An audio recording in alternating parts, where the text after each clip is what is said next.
Hello folks, Phil Gallagher, aka Thraben, you here for another Pathfinder 2E video, and today I want to talk about broken stuff, and what exactly that means, and how we tell if something is broken. And while I normally just kind of like to vibe and hit the record button and just kind of talk my way through stuff, I thought this was a complex enough issue that I would actually prepare in advance a little bit more beyond just like the yar pages of handwritten notes that I normally do. So let's start with why I am making this video. There's a lot of posts, especially on the Pathfinder 2E subreddit, where lots of things are just being called broken. And a lot of times this happens before testing occurs, or before the actual street date of the product, so that people can actually see these things within context. We have seen this a lot with the Exemplar itself, the Exemplar Dedication / Archetype, the Razmiran Priest Dedication and Archetype. And a lot of times before someone has even played with something at all, they're like, they just claim that this thing is broken, that this thing is unbalanced, and then really negative remarks just kind of start up immediately. Usually targeted at Paizo, their designers, their balancers, all that sort of stuff. They don't know what they're doing. They don't know how to balance things. How could they think X thing is okay? They're stupid. And it's just kind of a bad look for the community as a whole. So I want to try to provide some tools for contextualizing power levels that might, cut back on some people just honestly being shitty toward the company that is making a really, really awesome product, and that you're obsessed over to the point that you're playing it and hanging out in forums talking about it. So let's try to cultivate some positive attitudes. So what does it mean for something to be broken? If something is broken to the point that an action might need to be taken on it, be that something like errata or a DM saying like, I probably don't want that at my table, it should be disruptive when used in the average game. And that doesn't necessarily mean your game exactly as you and your group play Pathfinder, but in an average game.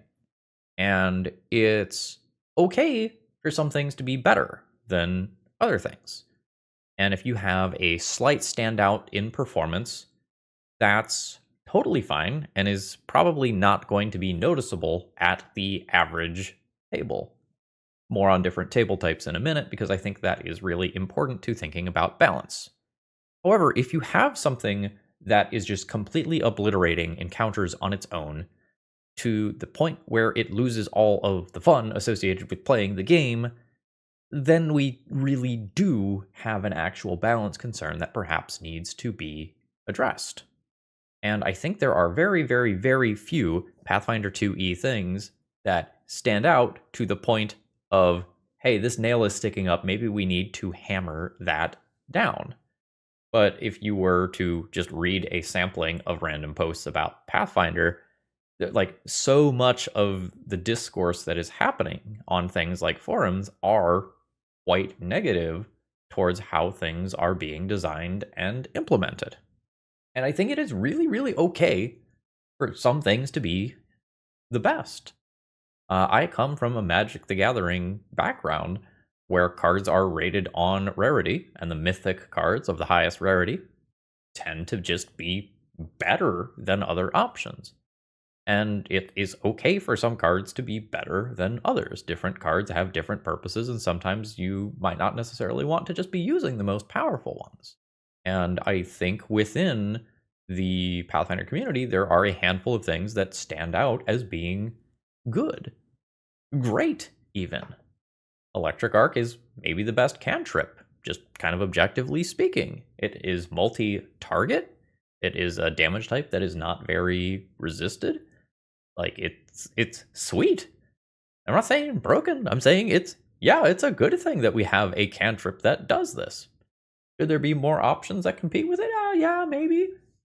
But I don't think Electric Arc is a problematic thing. As far as a first level spell slot goes, Runic Weapon absolutely slaps. If you're thinking about like damage output per spell level, Runic Weapon is probably about the best that you can possibly do. When someone gets hit with Runic Weapon, they're not like, oh no, why'd you do that? This is too good. They're like, oh yeah, this is awesome. This is great. And in other scenarios, there's all sorts of things that stand out. The Thaumaturge's diverse lore feat might be very strong in a role-playing game. Heal Font Clerics are some of the best burst healers around. The Animist's Garden of Healing focus spell is probably the best out-of-combat healing option in-game. The fighter has a +2 accuracy over most other options available in the game. And it's okay for things to be the best. But if it's the best in a way that feels negative for player experience, that's a totally different story. And I don't look at any of these options and go, ugh, this sucks. This is a slog. This makes my game experience bad. And a while back, it was over the summer, Ronald, the rules lawyer, made a really good video about broken things in Pathfinder 2e. This was back in July. And Ronald has a much deeper understanding of this game than I do. He just has that level of experience that comes with time. I'm an obsessive guy. I am a very, very strategic guy. He's been here, through editions. He knows the game.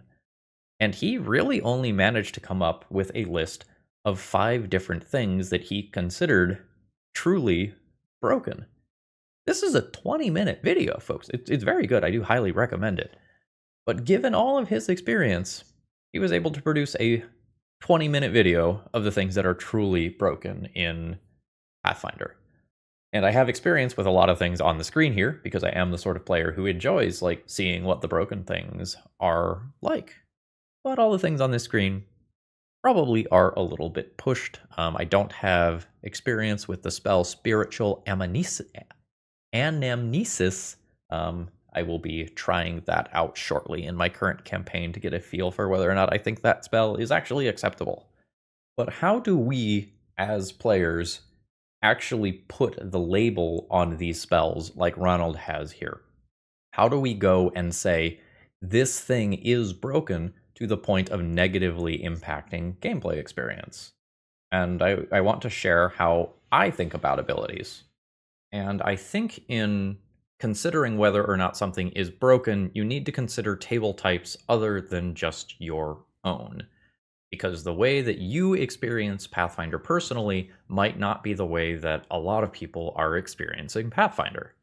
So if you are playing in a role-play heavy home game with a fight every other session, your Pathfinder experience might be very different from someone playing in Pathfinder Society who might have 3 or 4 fights over the course of one evening.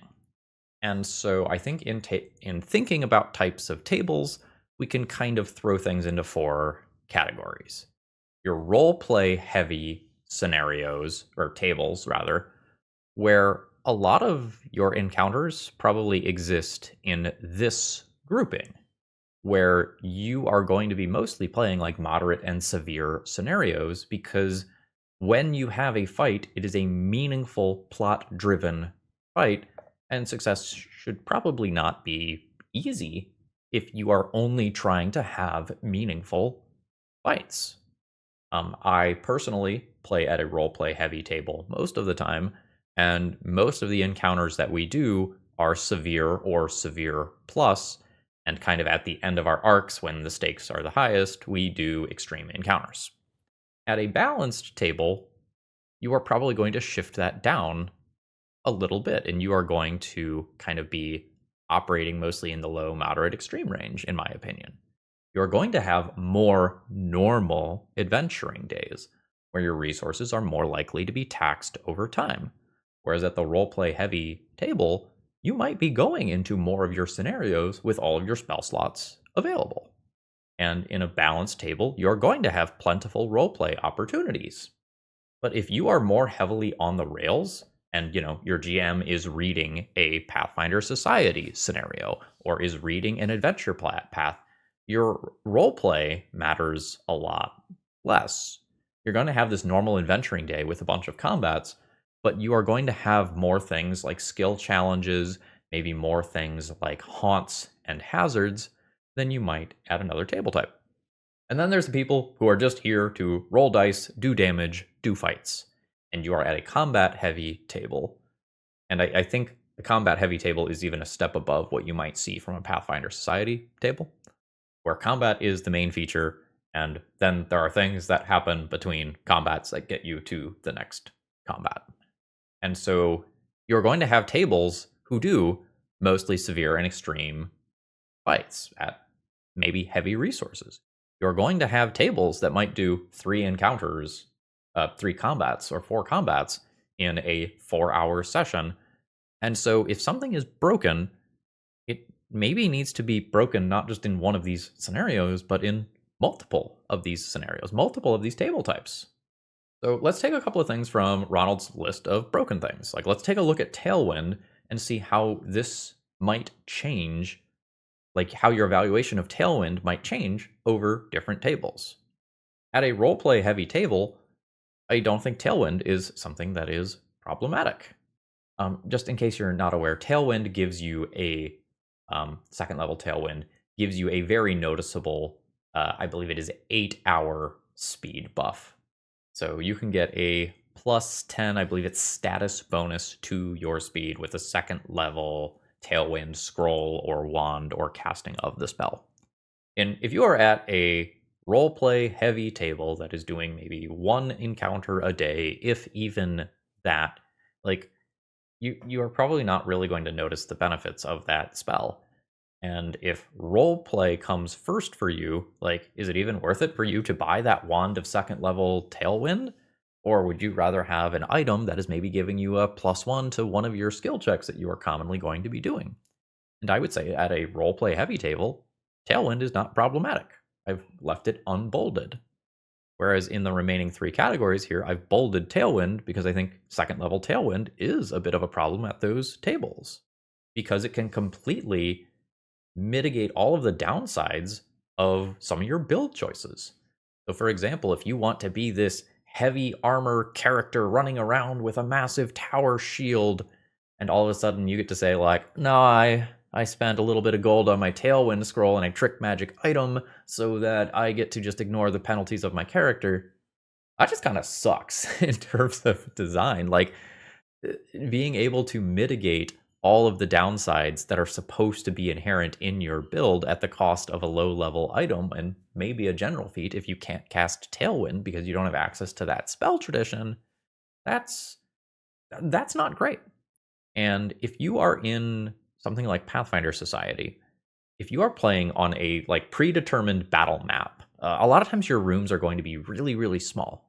And when that happens, the Tailwind maybe won't be noticeable, but as soon as you're, out in a field and enemies are rushing at you, or as soon as like, oh, we're in a large ritual chamber, and that 10 feet of speed is the difference between you getting to use two actions offensively and 1 action, or maybe no actions offensively if you are trying to cast a 2-action spell, like, it is a super noticeable upgrade. And I think one of the biggest problems here is that if you are actually at a combat heavy table where everyone is trying to optimize, you are trying to do lots of fights, lots of tough fights, maybe even, you might feel that this is necessary because everyone else is getting their scrolls of Tailwind. So, or their wands of Tailwind.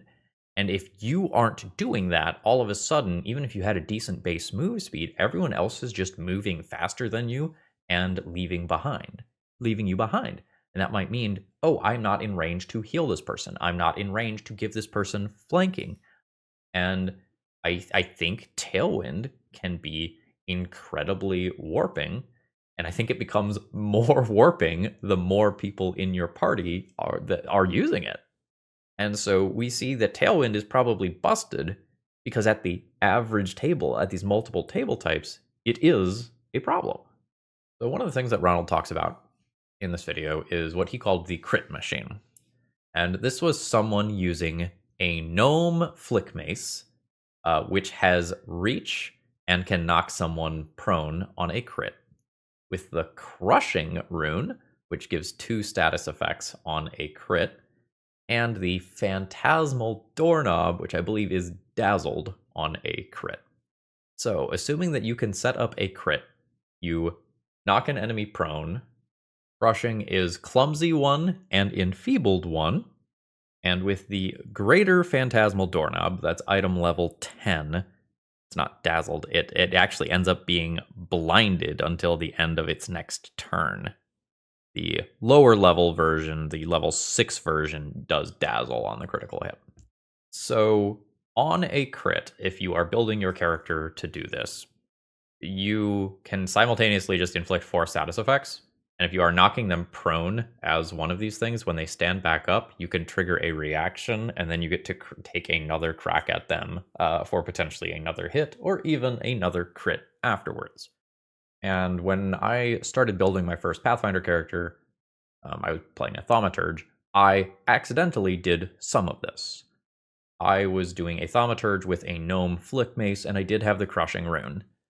And the first time that I crit on an enemy, when I had gotten that crushing rune, and I saw prone stacking with those 2 other status conditions, and then they tried to get up and it triggered an opportunity attack that I had, I immediately went like, this sucks. I don't want to do this anymore. Like, it was actively not fun for me. It was narratively awful. Like, I ruined a boss fight. It was supposed to be a big single target boss fight right as we were fleeing from essentially a compound. We had done another fight. We were already kind of low on resources. But I set up a situation where like I had flanking or fear or something, so its AC was low. Crit, stand up, hit it again. I critted a second time, and the fight was effectively just over immediately. And I didn't have Phantasmal Doorknob. I wasn't a fighter who could have more accuracy than my Thaumaturge did. Like, I didn't even optimize this sort of setup as optimal as it could be, and I immediately went like, this is not great.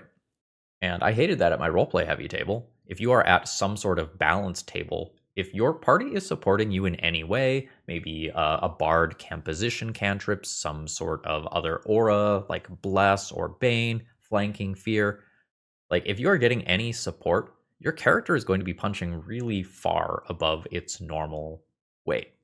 And if you start playing a combat heavy campaign where everyone is doing something like this, your scenarios are probably just not fun anymore because like you have just made your character so strong and you are setting up just all of these simultaneous status effects in a way that like how are you going to have satisfying combats if everyone in your party is doing things like this? And I think the answer is you don't. And I bolded all 4 of these different table types here. Yeah, I think this is very clearly a problem. So let's take a look at some other stuff now. So I don't think numbers are the be all end all when it comes to balance in a game like Pathfinder, because I think the things that are broken in the system are not necessarily associated with numbers, and I think it is important for people to understand that they are not game designers. And I'm going to tell a story from the Magic the Gathering world that I think illustrates this well. I believe this is regarding the Magic player Jerry Thompson. This is an anecdote I heard many years ago. So Jerry Thompson was this awesome Magic player, won a ton of tournaments, wrote a lot of really, really great articles. Pretty solid dude as well.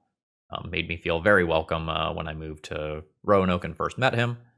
And he got recruited to do some contract work for Wizards of the Coast, I think.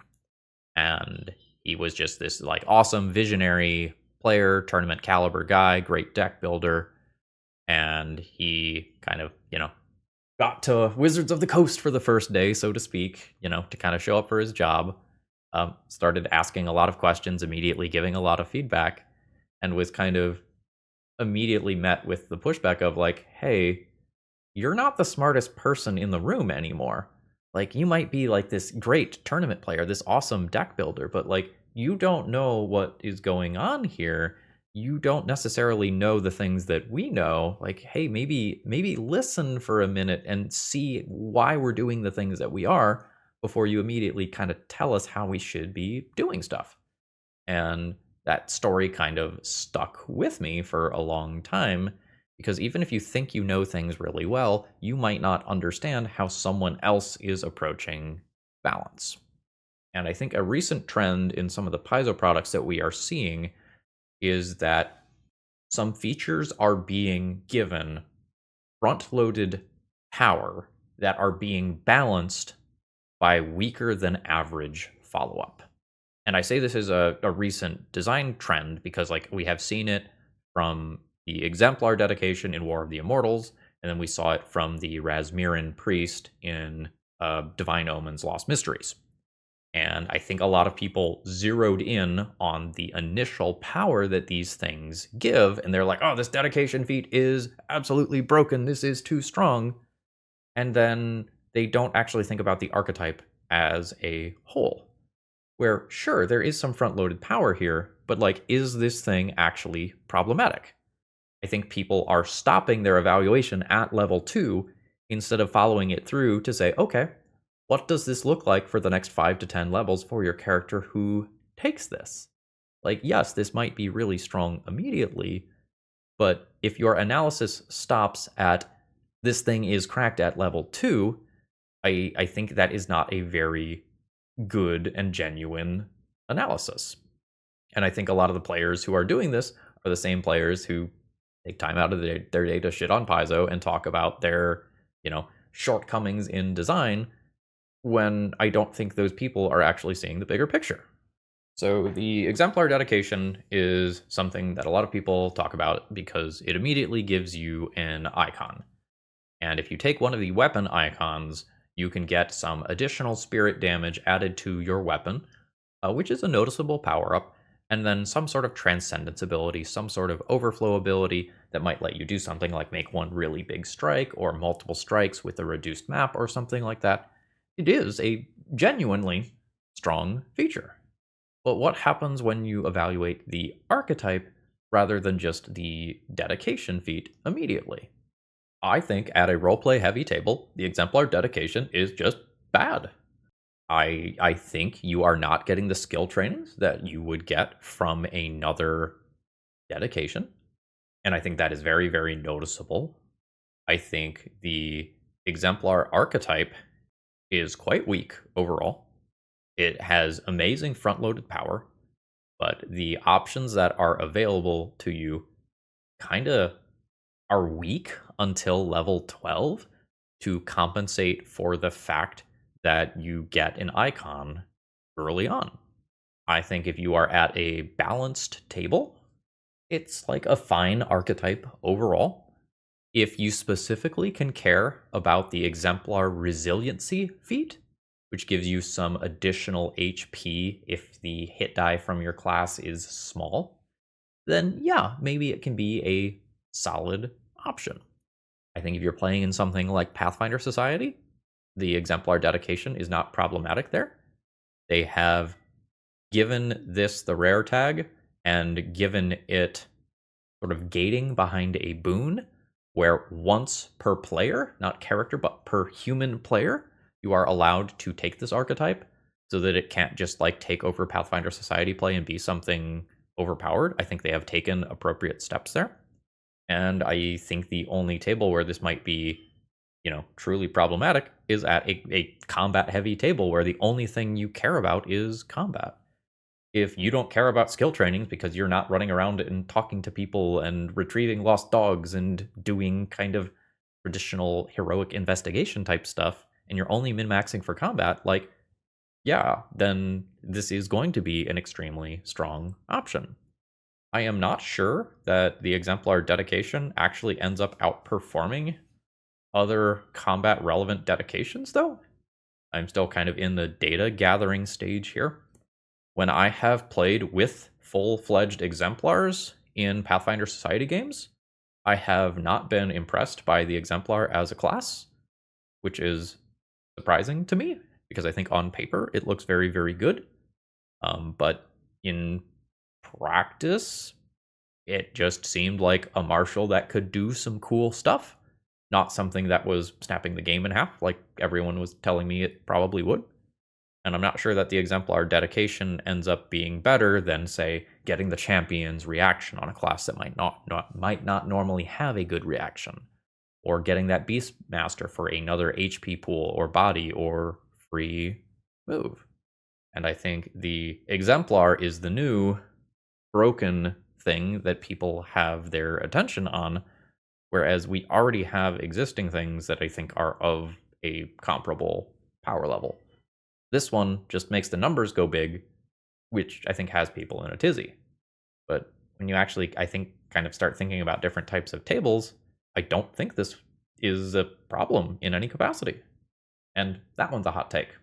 The Razmiran Priest Dedication is another one that people are kind of scared of, because for a level 2 feat, you can get a sweet mask that gives you the ability to give out a bunch of temporary HP each day. So it's temporary HP equal to twice your level that lasts for 24 hours. So that is kind of massive. And there's not a cooldown timer on this. So this is, let's say you are a level 5 character. This is 10 HP that you can give out to all of your party members. It lasts for a prolonged period of time, and it can be used again between encounters. Like, you can use this once per minute, so assuming that you are not under the clock, 1, 2, 3, 4, 5 minutes, cast this on everyone, and now you are good to go. I think if you are at a roleplay heavy table, this is a really weird thing to take. In case you're not familiar with the lore, Razmir is basically the Scientologist of the Pathfinder world. It is he's some sort of, I think he is some sort of like wizard or sorcerer type character who has kind of claimed that he has become a god, but whether or not he's really a god seems pretty dubious, as the thing that tells us that he is a god is from his own accounts, so like it's questionable. And if you are into this in terms of lore, and you are like okay with this like god who maybe isn't a god and potentially like paying a tithe of some kind to your god, like cool, that's a good choice. Otherwise, like being beholden to this god is maybe going to end up with you being in some really weird roleplay scenarios. Like your god maybe isn't a god that might interact with some feats in interesting ways, especially if your DM kind of has a sense of humor about this. And the downside of introducing this to your character might end up outweighing the benefits that you get from all this temporary HP. I think if you are at kind of a balanced table, I think the Razmiran Priest Dedication is really awkward. It does not have feats that you immediately can take. So normally with an archetype, if you want to go into another archetype afterwards, you need to take 2 follow-up feats.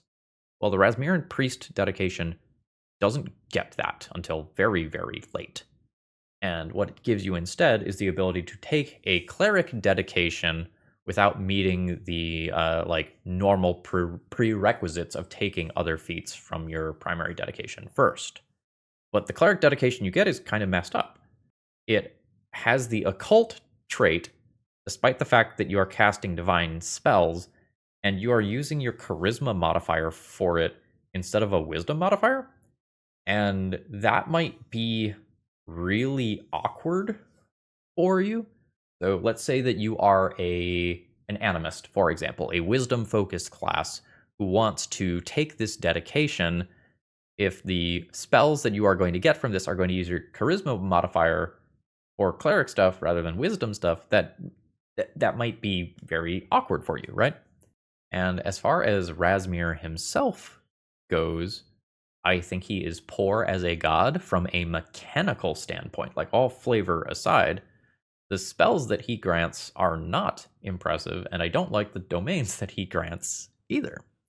I think if you are playing in a Pathfinder Society game, I don't think there's realistic chance of death happening most of the time in those games.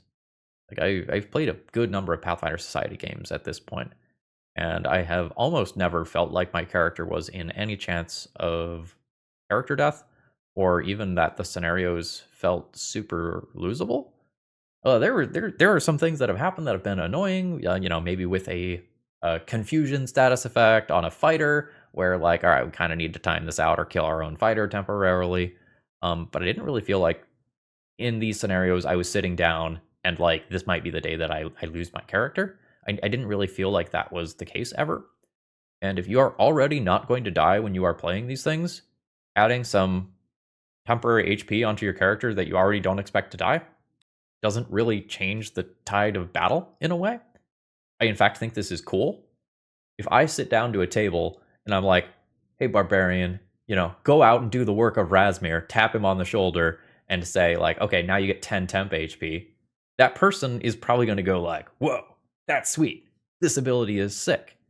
And I don't think that this creates any sort of feel bad moments within combat either. And I think if you are in a combat heavy table, you have probably optimized your party in a way where you are full healing and getting back to full resources or close to it in between encounters. Be that through, your refocusing, your battle medicines, whatever, you probably have a way to heal. And it is probably only in the highest difficulty scenarios where this temp HP might be the thing that allows you to tip those scales towards a win rather than a loss. Now, I'm going to put my money where my mouth is on this one. I am going to, in my own campaign, put the Razmiran Priest archetype on my character, and I am confident enough that I don't think it is going to be a problem that I'm going to introduce it to my own table and play with it, for the next year or whatever to make sure that I'm right. And guess what? If it's wrong, I'll talk to my GM, I'll spec out of it, and I'll admit that I'm wrong. But I don't think this is a problem. I think a lot of times the things that are going to end up being broken don't have to deal with numbers. I don't think you getting a little bit of extra damage is going to break the game. I don't think you getting a little bit of extra HP is going to break the game. I don't think encounter design on the GM side is going to have to change because someone has a Razmiran Priest archetype or an Exemplar archetype. And I, in fact, really like the Razmiran Priest Dedication because I think this is one of the first times that Pathfinder 2E has gotten a useful temporary HP ability class feature. I think a lot of the ones that already exist are really restrictive. So, for example, the Faith's Flamekeeper Witch can hand out temporary HP once a turn, but it has a relatively limited range, and the temporary HP disappears after one round. Or the temporary HP options have really low output, like Rousing Splash. Like, if you use your turn in combat to cast Rousing Splash, that feels pretty terrible. And trying to make Rousing Splash work out of combat is, I think, unrealistic in most cases with its 1 minute duration. Like, the scenario where you get to do something like, okay, I Rousing Splash all of the party members and then we open the door. Like, I think those sorts of scenarios are kind of unrealistic in terms of gameplay. And then you like, okay, I spend 6 seconds to cast on you, 6 seconds to cast on you, 6 seconds to cast on you. All right, each one of you has a slightly different Rousing Splash duration. Like, I don't really think that's fun to track or a good thing to do. And somewhere in one of the books, it in fact like recommends to you directly, like, hey, you probably shouldn't let your party pre-buff. You are going to throw off the encounter balance if you allow that to consistently happen. And note here, I am not, directly going back on what I have said about the Razmiran Priest archetype. I am referring more generally, like, if you are going to, out of combat, stack up your heroisms and your Rousing Splash and blah, blah, blah, blah, blah, blah, blah, that degree of buffing will certainly prove problematic. I think the things that are actually problems are the things that are ruining experience by singularly trivializing encounters. And I think these are the, like, buffs, status conditions, debuffs. I think those are the things that you actually really have to worry about. Like with our Gnome Flick Mace crit build, if in one action you are dealing damage while imposing 4 status effects at the same time, like, yeah, no, that is going to single-handedly break encounters, and that is a problem. There are some things that I think are recent that are problematic, while so much of the energy around the Exemplar is focused on the damage potential of it. I think Victor's Wreath is much scarier. Its Transcendence ability allows each ally in your aura, which is a 15-foot emanation, can immediately attempt a new saving throw for some sort of condition against one negative effect or condition currently affecting them, even if that effect would not normally allow a new saving throw. Now, if you're not super familiar with the Exemplar, you have a spark that you can kind of shift in and out of your various icons that you have. And so how it normally works is my spark is in one thing, I can use its abilities. Then my spark is in a different thing, I can use its abilities. And I think that Transcendence ability alone is incredibly cracked. And it's also attached to a 15-foot emanation that gives a +1 bonus to attack rolls. So let's look at this over the course of some tables, and I'm going to focus on the Transcendence ability at first. I think that this is and I don't think I'm exaggerating here. I think this is potentially a like campaign ruining level ability if you are in a roleplay heavy campaign, because all of your diseases and your long-term conditions that you can inflict on a player now just don't matter. You're not only getting a reroll, you're getting this with a +2 bonus, like a degree of proficiency better than you normally would doing at. So even if you are throwing a level +2, a level +3 enemy at someone, they are still going to have a very, very good chance at succeeding at that roll. And guess what? There's not realistically a cooldown on this. You do need to move your spark in and out of the Victor's Wreath, so this can't occur every single turn. But every other turn, you can just reattempt a saving throw.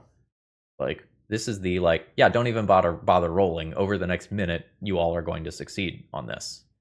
And I think this takes away a lot of the tools in the GM's toolkit for how to make encounters scary, and especially how to make the follow-up encounter scary. I think if you are playing at a balanced table and one of your players has this, I think it becomes really hard to use some types of monsters. The monsters that are not dealing a lot of damage but are imposing scary status effects aren't scary anymore. And if you are intending to kind of wear down your players over an adventuring day by adding statuses, that's not a thing anymore. And that tool has been taken out of your toolkit. If you are showing up to a Pathfinder Society game and poison or the confused condition is going to be central to this, it's not central to it anymore. I showed up with this ability. And I think if you are playing at a combat-focused table, especially at higher level play where status effects become more and more and more common and scarier and scarier and scarier as you start getting more exposure to doomed, drain, confusion, that sort of stuff, this is, kind of insane. And notice here that I spent most of this slide just talking about the Transcendence ability, when anytime you're not doing all of this stuff, you also just have a +1 to attack rolls, and so do your allies within 15 feet of you. Yeah, okay. Maybe this one is a little out of line. Maybe this is busted. But this is not necessarily the thing that has dominated conversation nearly as much as damage gets big has. When I think very clearly, this is warping to more table types. And I guess kind of as a closing note here, when you are trying to determine whether or not something is broken or busted or needs a fix, I encourage you to think about the gameplay experience rather than just the numbers. Because I think a number being big or a number being higher than what you are used to seeing is not necessarily a problem. And I think many numbers can be big in a way that is still fun. Oh, I have temp HP. Cool. That is probably a positive thing. Whereas adding a +2 to all of your saving throws and being able to repeatedly do those, every 6 or 12 seconds, that is a number going up in a way that is probably negative. And when a number is so good or so big that it starts negatively impacting gameplay, then you actually might want to call that thing busted. And I want to close this with 2 different anecdotes. The first is about the spell Inner Radiance Torrent. If you're not familiar with this one, it has some maybe problematic scaling. it is maybe an oversight in balance. So this is a spell that kind of double scales when you heightened it. This is essentially like the Dragon Ball Z Kamehameha wave. So it normally deals 4d4 damage, but you can spend an entire extra round to cast this spell to make it deal an additional 4d4. The problem with it is that when you heighten this spell, the initial damage goes up by 4d4, but so does the 2-round casting time damage. Meaning that when you heighten this spell, assuming you have the time to cast it for 2 different rounds, like this heightens extremely aggressively. And this is a kind of outlier in terms of balance. So the damage goes up too much. It is problematic in terms of numbers. This heightens so aggressively. Do I actually think that this is something that is broken in a negative way? I honestly don't. I just cast this in a fight tonight. I used my second from highest level spell slot to cast 3 action Inner Radiance Torrent, and then 3 actions on my following turn to then finish that spell.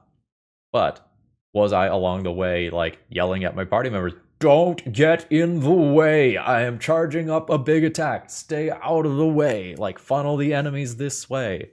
I think that this number is too big, but this is maybe number is too big in a fun way. And it was admittedly an extremely tough encounter, and while I thought that I was going to barbecue the enemies that were standing in that line, I absolutely did not. And when they were still standing after I whacked them for, I think, 74 damage when they critically failed their check, and they were still standing, I went, "Oh, it's that kind of encounter, is it, GM?" And without getting into it, it was a tough fight. So I think that was a time where, objectively speaking, this number is perhaps not balanced correctly, but I did not have a bad experience. It wasn't just oh, the encounter ended because I used these 6 actions. One of the worst experiences I had in playing Pathfinder Society games was when I was playing a level 1 character, and as was every player at the table, except for one level 4 fighter, because games are grouped in a way kind of in 4-level batches where level 1s can play with characters up to level 4. And the difference in power level between my level 1, I think I was playing a cleric at the time, and that level 4 fighter was immense. That character was doing so much damage, that character had so much HP, that character had so many more options than I did. And the gulf between these characters was just so massive. It's just kind of a little bit deflating to see that.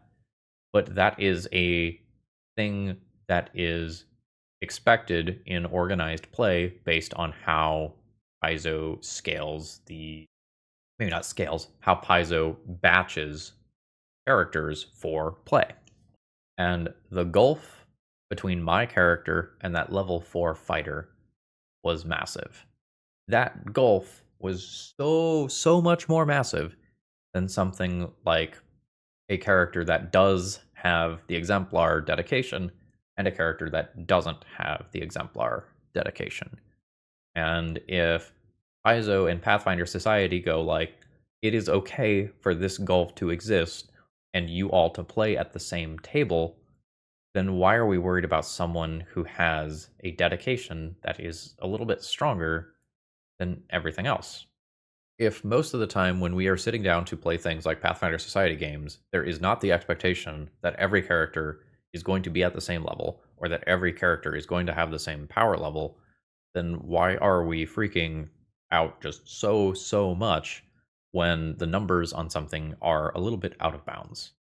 I think the numbers being a little bit out of bounds on something is not as much of a problem as something that trivializes encounters, often via status effects. And even if the exemplar damage is giving you that 2 flat damage, that difference is maybe not all that scary in the grand scheme of things. And I encourage you, think about experience, think about context when you are evaluating your abilities before you call them broken. All right, I hope you all have a wonderful rest of the day. See ya.